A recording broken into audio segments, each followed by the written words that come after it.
우리가 연초를 보내고 있습니다. 올 한 해 여러분들에게 주어진 목표들 또한 계획들이 있을 텐데 주님 안에서 그 계획들이 잘 이루어지기를 소망합니다. 대부분의 많은 그 기도 제목 중에 하나가 건강인 것 같아요. 건강. 연말 연초를 보내면서 좀 건강한 삶을 살았으면 좋겠습니다라는 기도 제목이 참 많음을 보게 됩니다. 특별히 이렇게 건강 검진을 하면서 나의 그 건강 상태를 좀 살펴보고자 하는데요. 제가 재미있는 글이 있어서 좀 가지고 왔습니다. 이런 증상이 있다면 이런 질병을 의심해 봐야 된다고 하는데 우리 중년 여성들은 더 눈여겨 보셨으면 좋겠습니다. 첫 번째로 뭐냐면 남편이 갑자기 멋있어 보인다 하면 백내장을 의심할 수 있다고 합니다. 그리고 남편에게 말할 때 애교 섞인 목소리가 나온다, 코맹맹의 소리가 나온다 하면 갑상선 질환을 좀 생각해 볼 수 있어야 된다고 합니다. 나아가 남편과 달달한 커피가 마시고 싶다 하면 당뇨가 아닌가 또 생각을 해볼 수 있겠고요. 또 남편을 보면 가슴이 떨린다, 막 가슴이 두근두근 떨린다 하면 부정맥이 아닌가 또 생각을 해볼 수 있다고 합니다. 마지막으로 걷다가 남편 쪽으로 몸이 좀 기운다 하면 관절염을 또한 생각해 볼 수 있다고 합니다. 우스갯소리지만 좀 일리가 있다라는 생각도 하게 되고 우리의 삶 가운데 좀 우리가 말과 행동을 통해서도 어떤 습관을 통해서도 그분의 건강 상태를 진단해 볼 수 있는 키트들이 참 많음을 보게 됩니다. 특별히 오늘 여러분과 함께 롯과 그의 식구들, 그의 가정을 좀 함께 살펴보고자 하는데요. 롯과 그의 모습을 보면서 우리 자신을 좀 진단해 봤으면 좋겠어요. 내 자신이 정말 하나님 앞에서 온전한 길을 걷고 있는지, 정말 이 세상의 쾌락에 치우치지 않고 주님을 바라보고 있는지 함께 살펴보면서 다시금 믿음으로 결단하는 시간 되기를 바랍니다.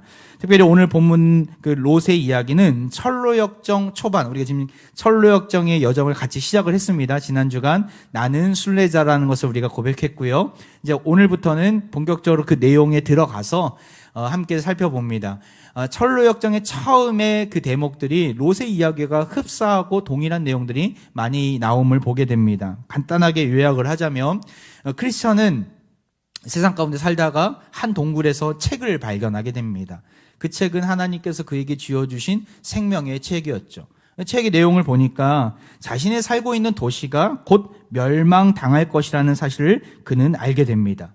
그리고 그 사실을 통해서 괴로워하면서 그의 식구들, 가족에게 이야기를 하죠. 하지만 그 이웃들과 가족들은 어떤 반응을 보입니까? 냉담하고 무시하는 태도를 보이게 됩니다. 하지만 그는 너무나 괴로워서 잠을 이루지 못하고 또한 오랜 시간을 방황하며 살게 됩니다.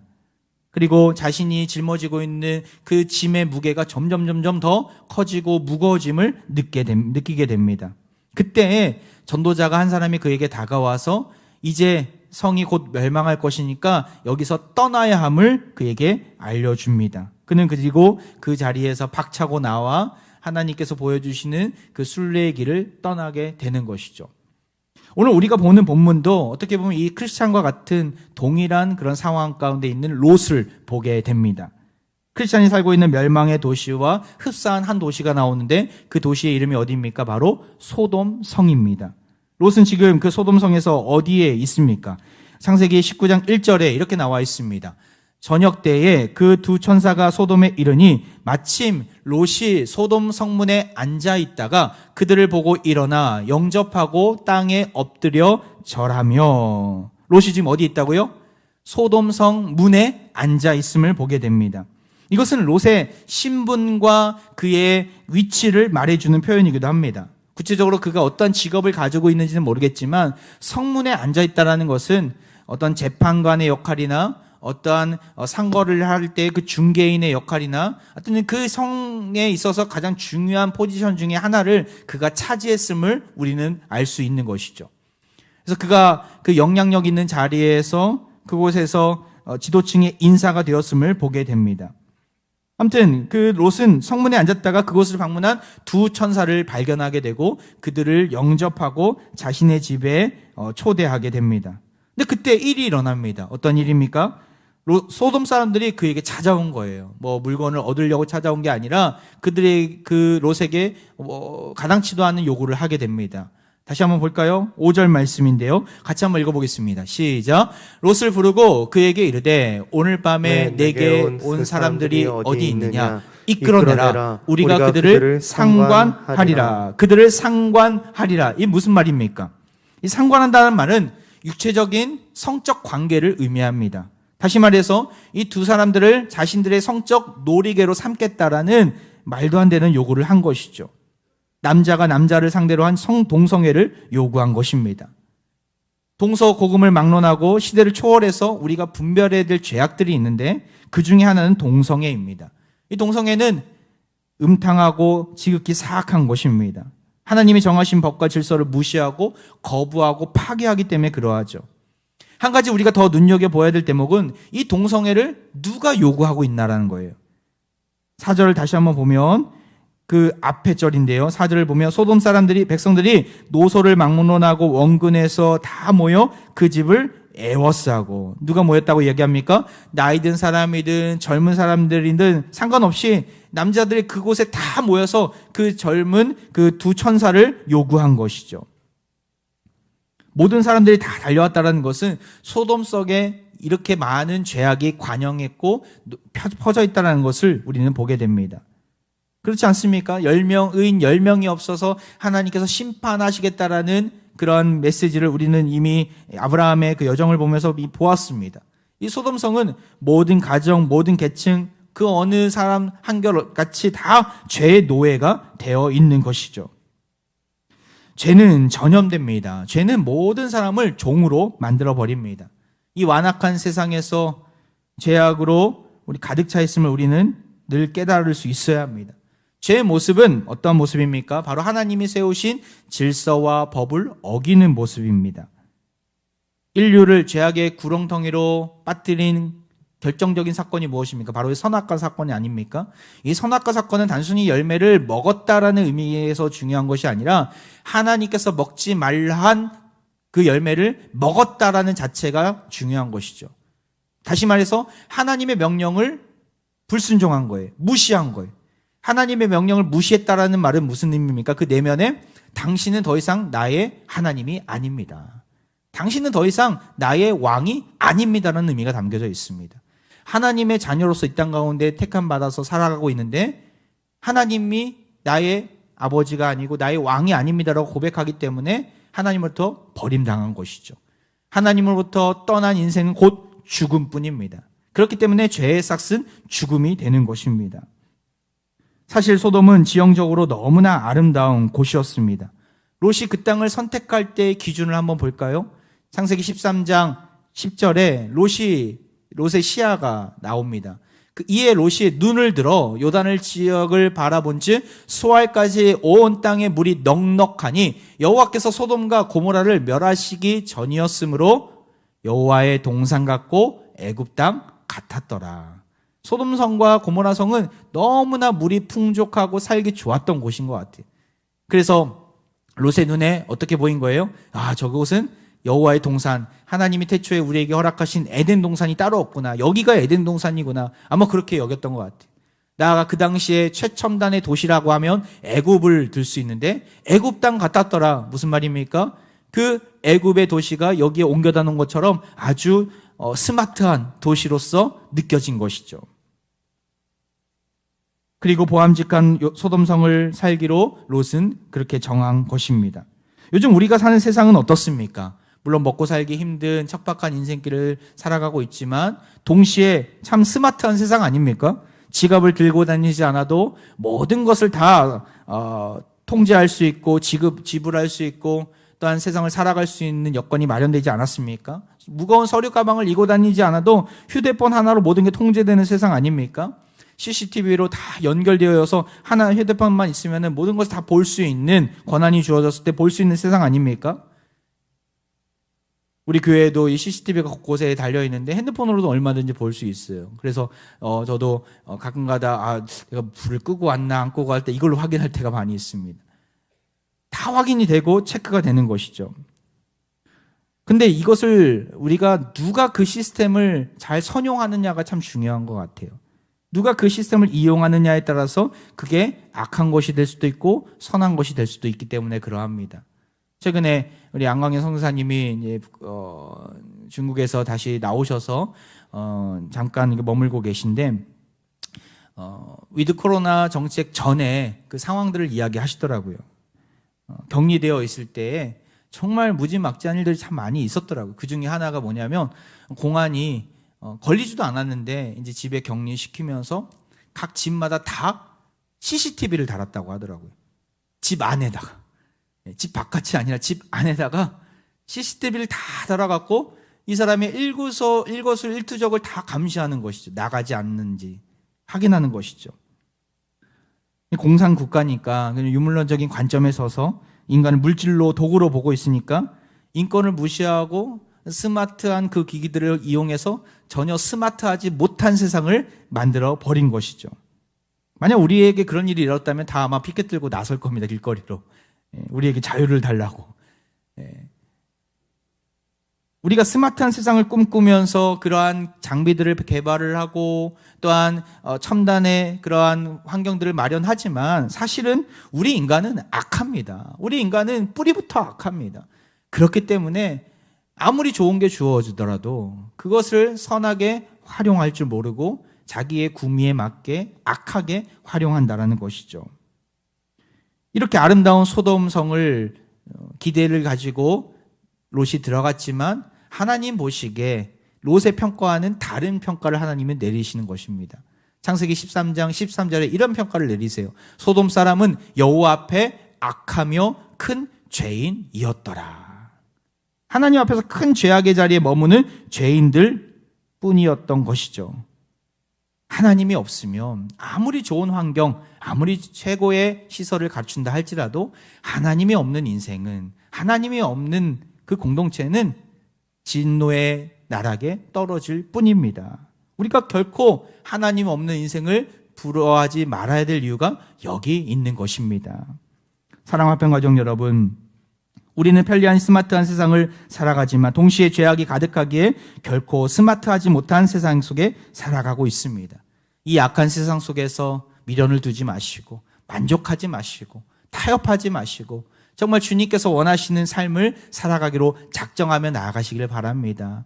작년 한 해 하나님께서 나에게 부어주신 은혜가 있다면 올 한 해도 정말 묵묵히 믿음의 길을 담대히 걸어가면서 정말 하나님께서 베푸실 그 은혜, 비록 삶의 환경은 척박하고 어려움이 가득하고 고난의 여정이지만 우리에게 믿음이 있다면 소망이 있는 줄 믿습니다. 우리가 하나님께서 우리와 함께 하시기 때문에 담대함으로 이 믿음의 길을, 고난의 길을 걸어가고 있는 것입니다.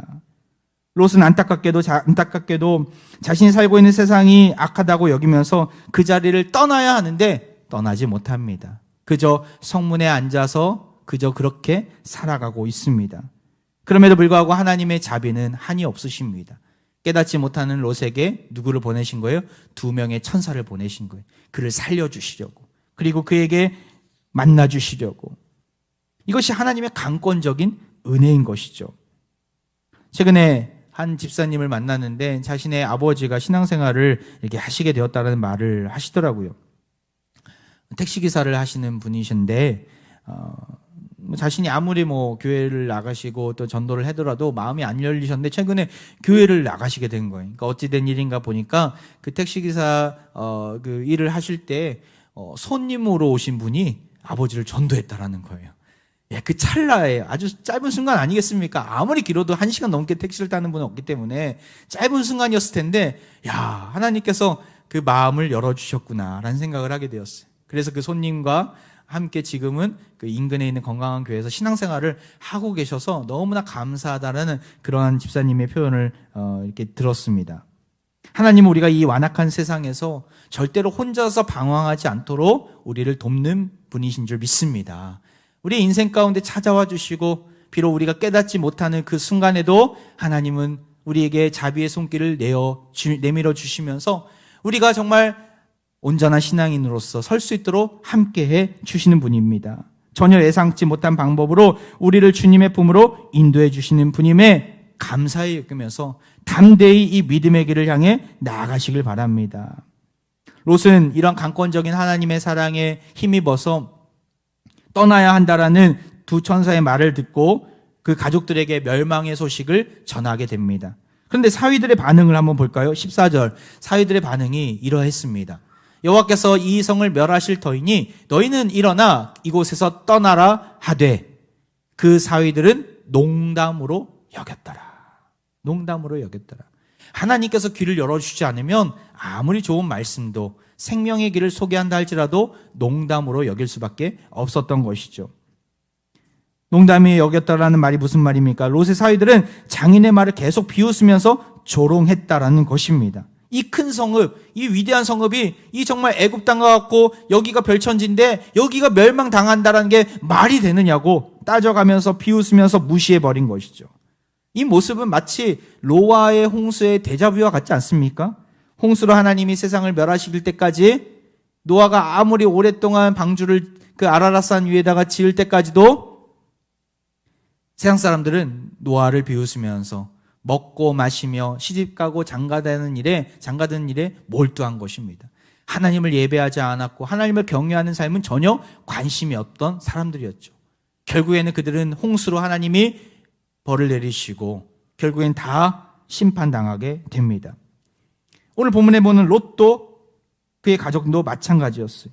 근데 롯이 그 농담으로 여기는 사회들의 말에 그냥 무시하고 박차고 나왔어야 되는데 롯도 그 말에 영향을 받은 것 같아요. 그도 지체하게 됩니다. 지체한다는 것은 머뭇거렸다는 것이죠. 하나님은 이 긴박한 상황 속에서 롯을 가만히 두고 계시지 않으셨습니다. 어떻게 하십니까? 16절 말씀 우리 같이 한번 읽어볼까요? 시작. 그러나 롯이 지체하매 그 사람들이 롯의 손과 그 아내의 손과 두 딸의 손을 잡아 인도하여 성 밖에 두니 여호와께서 그에게 자비를 더하심이었더라. 사람들의 말에 지체하니까 다시금 두 천사가 어떻게 해요? 롯의 손을 잡아주고 그 아내의 손을 잡아주고 그 둘 딸의 손을 잡아주면서 그 광야로 성 바깥으로 이끌어냈다라는 거예요. 이 모든 게 뭐예요? 하나님의 자비라는 것입니다. 하나님의 자비를 더한다라는 것은 그 위에 자비가 머물렀다라는 원어적인 의미가 담겨져 있습니다. 하나님의 자비가 그 가정 가운데 롯의 인생 가운데 머무니까 강권적으로 하나님께서 그를 살려주신 것이죠. 우리 하나님은 이러한 분이십니다. 우리가 세상 가운데 버림당하지 않도록 또한 세상의 멸망 가운데 속해 있지 않도록 그의 자비가 머물도록 하신다는 겁니다. 뜨거운 태양볕 아래 그늘을 만들어 주시고 정말 폭풍우가 치는 상황 속에서도 든든한 우산이 되어주시는 우리 하나님. 우리 스스로가 빠져나올 수 있는 것이 아닙니다. 우리의 손문을 잡아주셨기 때문에 우리를 강제적으로 이끌어 주셨기 때문에 이 멸망의 성읍에서 이 심판의 구렁텅이로 빠져가는 이 상황 속에서 우리가 나올 수 있었던 것입니다. 할렐루야. 우리가 그렇기 때문에 감사할 수 있는 거예요. 내 힘으로 나올 수 없습니다. 나오려고 발버둥 치면 칠수록 더 늪에 빠져가듯이 우린 죄악의 구렁텅이에 빠져갈 수밖에 없는 인생 아니었습니까? 하지만 하나님께서는 우리를 강권적으로 붙들어 주셔서 그 놀라운 사랑의 구원의 길을 보여주신 것입니다. 이것을 바울은 알았어요. 바울은 이렇게 고린도후서에서 고백하고 있습니다. 같이 한번 읽어볼까요? 고린도후서 5장 14절 시작. 그리스도의 사랑이 우리를 강권하시는도다. 우리가 생각하건대 한 사람이 모든 사람을 대신하여 죽었은즉 모든 사람이 죽은 것이라. 십자가의 의미를 설명하면서 하나님의 사랑을 어떻게 표현하고 있어요? 우리를 강권하셨다라고 얘기해요. 우리를 붙들어 주셨던 것이죠. 딴 길로 가지 않도록 우리의 손을 잡아주신 거예요. 이것이 강권하시는 하나님의 사랑입니다. 그 사랑으로 우리가 이렇게 하나님께 예배할 수 있는 것입니다. 비록 삶 가운데 고난이 있고 아픔이 있고 여러 가지 말 못할 어려움이 있을지라도 하나님은 반드시 그 모든 어려움 속에서 우리를 강권하셔서 이끌어 주실 것을 믿습니다. 우리는 그 믿음을 가지고 담대하게 이 험악한 세상에서 그리스도의 사랑을 선포하며 나아갈 수 있는 것이죠. 때로는 우리가 머뭇거릴지라도 지체할지라도 하나님은 우리를 가만히 두고 계시지 않는 분이십니다. 우리가 멸망하지 않도록 인생의 나락으로 떨어지지 않도록 반드시 이끌어 주시는 분임을 신뢰하시기 바랍니다. 강권하여 가야 할 길을 가장 선하게 인도하시는 그 주님만을 의지하며 담대하게 이 순례자의 길을 걸어가는 우리 모두가 되기를 바랍니다. 롯의 구원의 이야기는 여기서 끝나지 않습니다. 한 명의 또 한 사람을 보아야 되죠. 바로 롯의 아내의 이야기입니다. 그녀는 어떻게 했습니까? 우리가 잘 알고 있듯이 그녀의 결론은 이렇습니다. 26절 말씀 같이 읽어볼까요? 시작. 롯의 아내는 뒤를 돌아보았으므로 소금 기둥이 되었더라. 롯의 이야기는 해피엔딩으로 끝나지 않아요. 안타깝게도 한 명의 롯의 처의 이야기는 비극으로 끝나게 됩니다. 그의 아내가 하나님 말씀을 불순종한 것이죠. 하나님이 뒤를 돌아보아서는 안 된다라고 분명히 말씀하셨는데도 불구하고 그녀는 그 말은 기억이 나지 않고 자신이 우선순위로 가치를 뒀던 것에 목을 메었던 것입니다. 식탁 위에 놔두고 온 먹다 남은 음식이 아까웠고 지난주 산 옷을 가지지 못하고 나와서 후회하고 있는 것입니다. 급하게 나오느라 챙기지 못한 장롱 속 비상금이 못 내 아쉬웠던 그녀는 뒤를 돌아보게 되고 결국에는 소금 기둥으로 죽음을 맞이하게 됩니다. 이것은 하나님 말씀을 불순종한 것이에요. 어떻게 보면 또 다른 동성애의 모습인 것이죠. 무슨 말입니까? 하나님의 말씀을 기억하지 아니하고 내 마음대로 내 뜻대로 내 인생은 내 거다라고 생각했기 때문에 또 다른 선악과의 사건의 모습이고 또 다른 동성애의 모습인 것이죠. 독일 종교개혁 화가였던 알브레이트 듀러라는 화가가 있는데 1948년에 딸들과 함께 소돔을 탈출하는 롯이라는 그림을 그렸습니다. 잠깐 보면요. 이렇게 생겼습니다. 잘 보이신지 모르겠는데 창세기 19장의 모습을 그림으로 옮긴 것인데요. 허둥지둥대면서 술을 짊어지고 가는 롯의 모습이 나옵니다. 나중에 이 술 때문에 그가 곤란에 처하지 않습니까? 딸들을 범하게 되지 않습니까? 나아가 무거운 짐을 지고 가고 있는 두 딸의 모습들. 그런데 한 명이 보이지 않습니다. 누굽니까? 바로 롯의 아내입니다. 저 멀찍이 오는 그 도중에 돌로 굳어버린 그의 몸은 그 멸망당하는 소돔과 고모라 성을 향하고 있는 그 돌로 굳어버린 그 소금 기둥이 되어버린 롯의 아내의 모습이 저기 동그라미 안에 보이고 있습니다. 사랑 화평 가족 여러분, 우리는 뒤를 돌아보아서는 안 됩니다. 뒤를 돌아보면 결국 망하는 세상 속에서 같이 망하게 됩니다. 죄악된 세상에서 방황하는 우리를 주님은 주님의 강권적인 사랑과 자비로 우리를 이끌어 주셨어요. 우리를 구원해 내어 주셨어요. 그 은혜와 사랑으로 세상 바깥에서 주님을 찬양하고 예배하며 이렇게 살아가고 있지 않습니까? 또다시 세상의 죄악의 구렁텅이에 나아가지 마시기 바랍니다. 또다시 그 냄새나는 그 자리에 나아가지 마시기 바랍니다. 세상을 동경하지 마시고 담대함으로 믿음의 길을 걸어가시길 바랍니다. 세상 사람들과 비교하지 마세요. 세상 사람들의 기준에 못 미친다고 위축되지도 마세요. 우리에게는 무엇이 있습니까? 하나님께서 약속하신 영원한 생명이 우리에게 보장되어 있음을 믿으시기 바랍니다. 하늘의 영광이 우리 앞에 놓여져 있음을 기억하시기 바랍니다. 최근에 본 영화를 한 장면을 좀 나누고 말씀을 마무리하겠습니다. 영웅이라는 영화를 지금도 절찬리에 이렇게 상영되고 있는데요. 안중근 의사에 대한 그 독립운동을 그린 영화인데 민족의 원흉이었던 그 이토 히로부미를 1909년 하얼빈 역에서 저격했던 그 안중근 의사의 그 독립운동이 남겨져 있는 영화인데 그 마지막 부분이 저에게 참 감동이 되더라고요. 그래서 어저께 설교를 준비하면서 그 마지막 부분에 그 음악이 유튜브에 많이 있어서 그걸 약간 편집을 해서 여러분에게 좀 들려드리고 싶습니다. 이 영상은 또 이 목소리는 조 마리아, 그러니까 안중근 의사의 어머니의 편집글을 이렇게 노래로 만들어서 우리 나문희 그 배우께서 이렇게 노래한 내용인데요. 잠깐 그 음악을 나누겠습니다.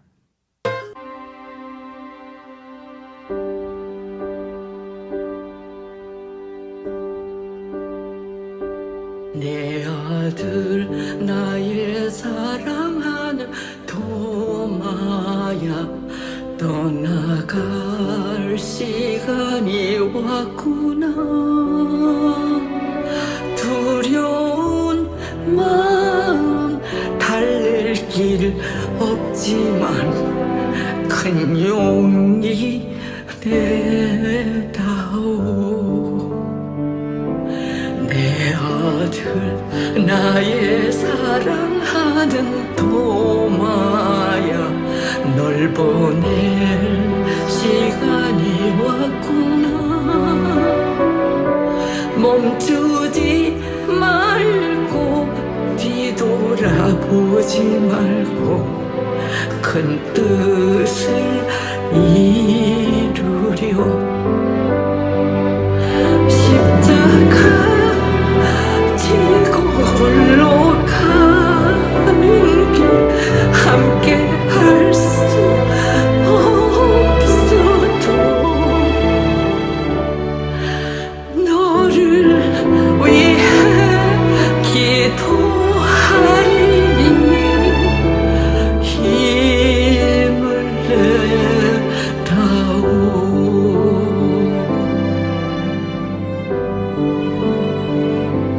천국에 네가 나를 앞서가거든 원난이 애밀 기다려주려 모자의 인연 짧고 가혹했으나 너는 영원한 내 아들 한 번만 단 한 번만이라도 너를 알아봤으면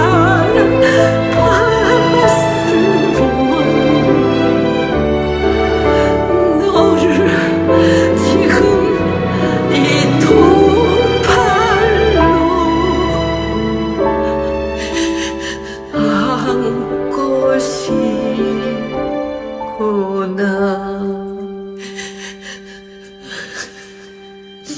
조마리아 여사는 그 감옥에 있는 아들 안중근에게 이게 도마, 그러니까 안중근의 세례명이 도마인데 도마에게 네가 항소를 한다면 그것은 일제의 목숨을 구걸하는 짓이다. 네가 나라를 위해 이에 이른즉 땀만 먹지 말고 죽으라라고 단호하게 말을 했다고 합니다.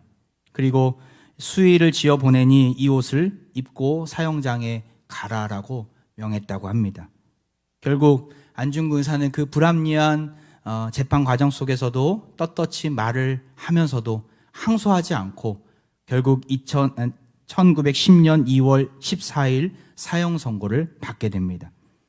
조마리아 여사는 결국 아들이 처형된 뒤에 중국 상하이에서 당시 임시정부 인사들에게 여러 가지 도움을 주면서 독립운동의 정신적인 지주로서 활동했다고 하고 2008년 대한민국 정부는 8월에 조마리아 여사에게 건국 훈장을 수여하게 됩니다.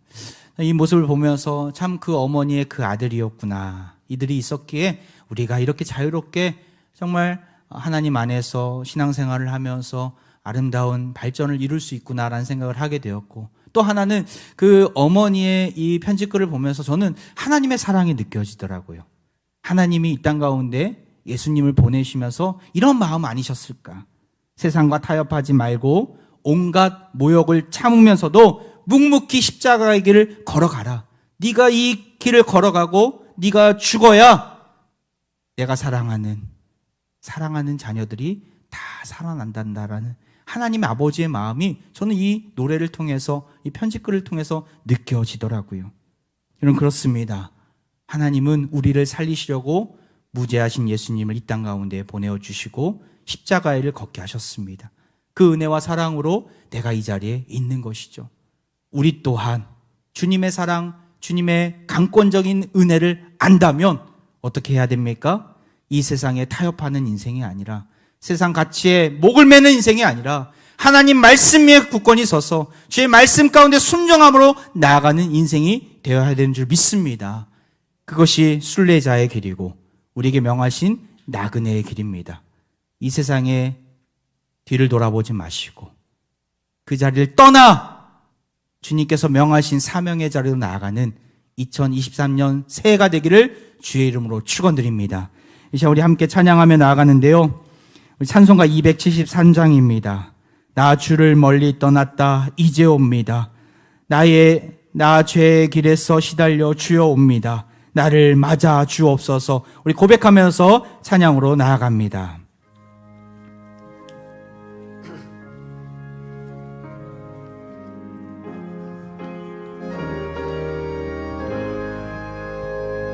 나 주를 멀리 떠났다 이제 이제 옵니다.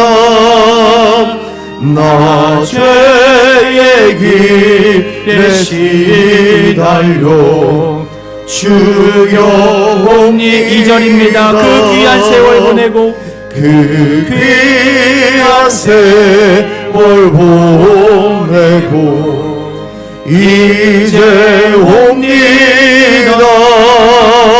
나 뉘우치는 눈물로 주여 옵니다. 나 이제 왔으니 나 이제 왔으니 내 집을 찾아